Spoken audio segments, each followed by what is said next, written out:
Hello and welcome to our brand new show, Firstpost Spotlight, where we bring you stories that matter to you from all across the world.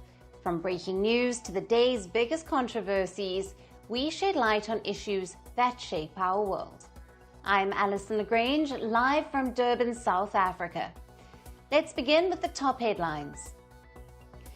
US President Donald Trump says Israel should let all hell break out if the remaining hostages aren't released by Saturday, after Hamas said it would delay the release. The Kremlin says a significant part of the Ukraine wants to be Russia, just hours after US President Donald Trump in an interview floated the idea that Ukraine may be Russia someday. India's Prime Minister Narendra Modi and French President Emmanuel Macron co-chaired the Paris AI Action Summit. Prime Minister Modi stresses upon how AI is reshaping economies, security and societies. Campaigning kicks off in the Philippines for the midterm elections that could set the stage for the next presidential race and determine the political future of impeached Vice President Sara Duterte. And a 5.3 magnitude earthquake hit Santorini. Officials say it is the strongest yet of the thousands of tremors that have shaken the Greek island in recent days, prompting thousands to leave.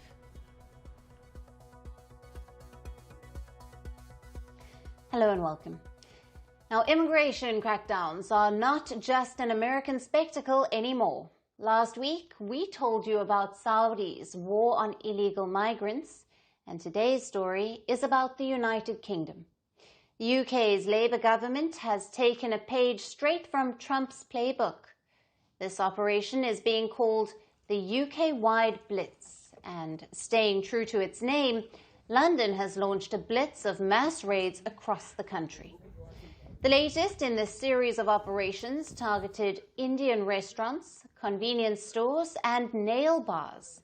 Many of these places are where migrant workers are employed.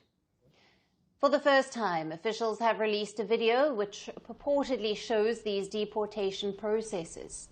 So the Trump-style immigration measures are now a British reality. The message is not just to tell people about it, but to make sure everyone sees it with their eyes wide open.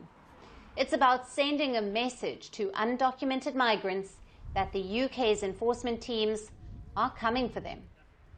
Yesterday, the UK's Home Office released this footage. The clip depicts individuals being escorted by some officers. A high-visibility vest worn by an officer reads Immigration Enforcement. As the video proceeds, it shows some individuals restrained. One man is shown boarding an aeroplane with his hands shackled. The final shots show the jet taking off. It's a scare tactic. This is Prime Minister Keir Starmer's attempt to show his government is not weak on border control. The optics are to reassure voters who may feel nothing is being done about out-of-control immigration. The Home Secretary, Yvette Cooper, is actively participating in these activities. Reports say she is even expected to join some of the raids herself. Rules really need to be respected and enforced for the asylum and immigration system to work. That's why since the election we have been increasing returns, so 19,000 people who have no right to be in the UK have now been returned, and also increasing the illegal working raids and going after the employers who are exploiting migrant workers. This is about making sure that there's proper fairness, proper enforcement in the system and proper respect for the rules as well. Subsequent tweets by the UK Home Office boast of the record numbers of enforcement operations. In January alone, the Home Office made 828 raids, a 48% increase from January last year. The number of arrests made during these raids was 609, and these detentions marked a 73% surge.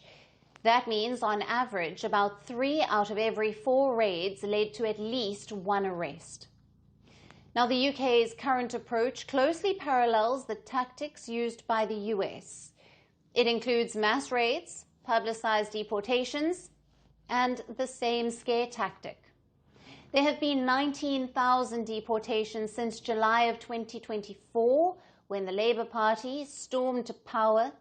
These included asylum seekers, foreign criminals, and others who have committed immigration offences. The UK Home Office said it was the highest number of expulsions since 2018. Prime Minister Keir Starmer is under increasing pressure both to cut legal and illegal immigration. The UK's Reform Party, led by Nigel Farage, which has hardline anti-immigration policies, is gaining traction, and Starmer is trying to fend off that support. And the Reform Party gained 4 million votes in the 2024 election. It was the highest ever for a far-right party.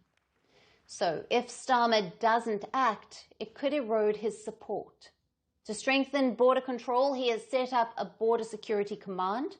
The government has also introduced a border security asylum and immigration bill. So will this Trump-like crackdown actually work in favour of the Labour Party? It remains to be seen if the mass raids and inhumane deportations will reduce illegal migration, or whether it is just a political ploy to garner voter sentiment. Now, from the UK, we shift our focus to Lebanon in West Asia, where after a year-long war with Israel, pressure is growing on Iran-backed Hezbollah to give up arms. The country's president and prime minister have said that they are committed to re-establish Beirut's authority across Lebanon. Now, this also includes places in southern Lebanon where Hezbollah's writ looms large.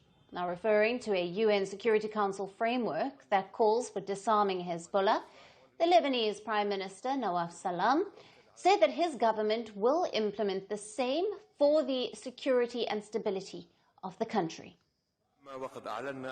First, reform is the only path to real salvation, and this requires the government to ensure security and stability in Lebanon by completing the implementation of Resolution 1701 and the ceasefire agreement, and following up on Israel's withdrawal to the last inch of Lebanese territory.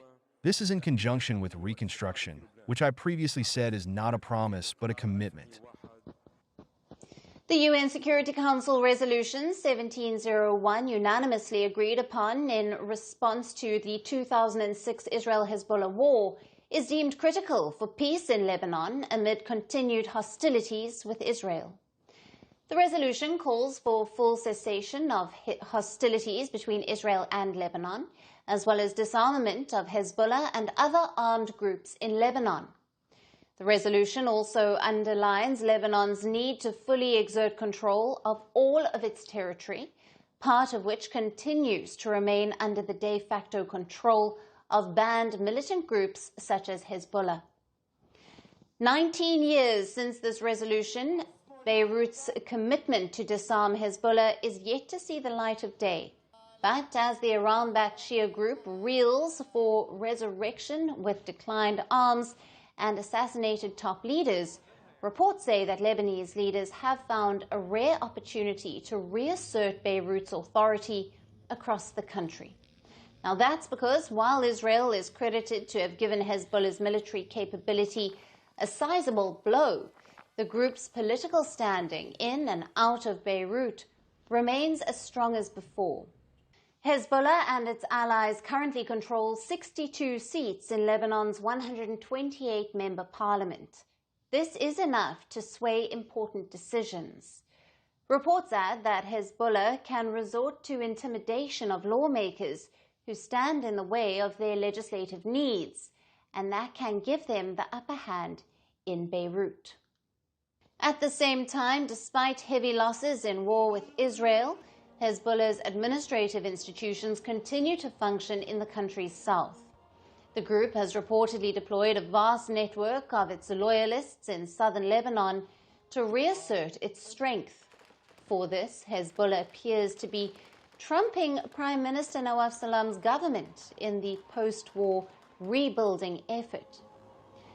Now, according to pro-Hezbollah media outlets, Hezbollah has distributed $400 million worth compensation to nearly 140,000 people since November ceasefire with Israel.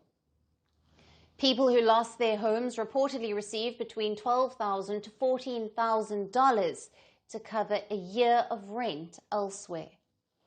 And reports add that Hezbollah-led institutions are more attentive than the state of Lebanon among the residents of the south.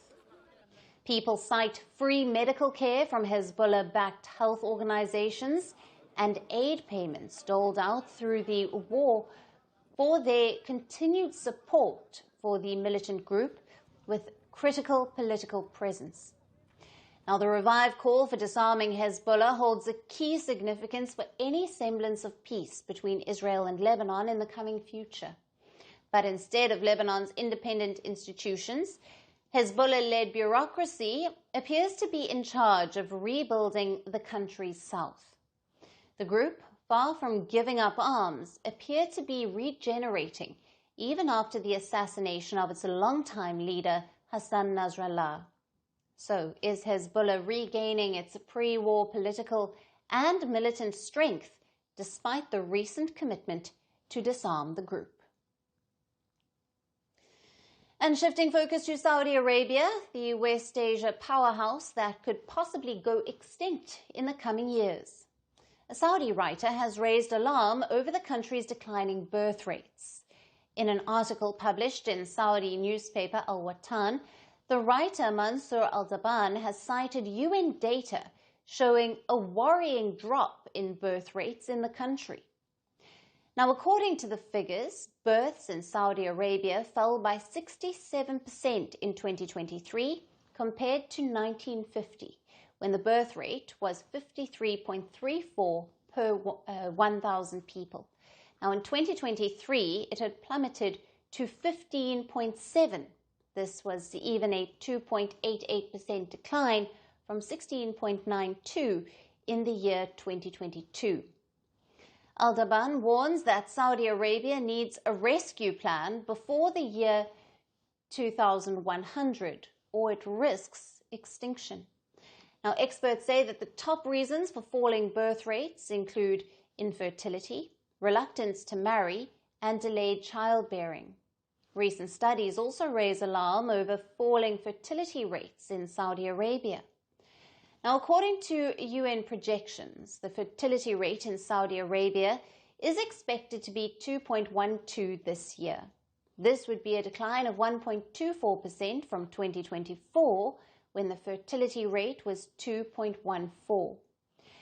In 2023, it stood at 2.17, and in 2022, it was at 2.208. This decline has raised concerns about the long-term demographic future of the kingdom. By mid-2024, Saudi Arabia population stood at 35.3 million, around 15.7 million, or 44.4% of this are non-Saudis. That is the expatriate population. Now, Saudi's population witnessed a nearly 1.6 million increase from mid-2023 to mid-2024. Out of this, around 389,000, or 24.4% of the growth, was attributed to the Saudis, while the expatriate population increased by 1.21 million. According to a latest study published in The Lancet, human birth rates will continue to drop drastically over the coming century. It says within just 25 years, over two-thirds of country's population will be in decline. Many developed and developing countries are already witnessing a population decline.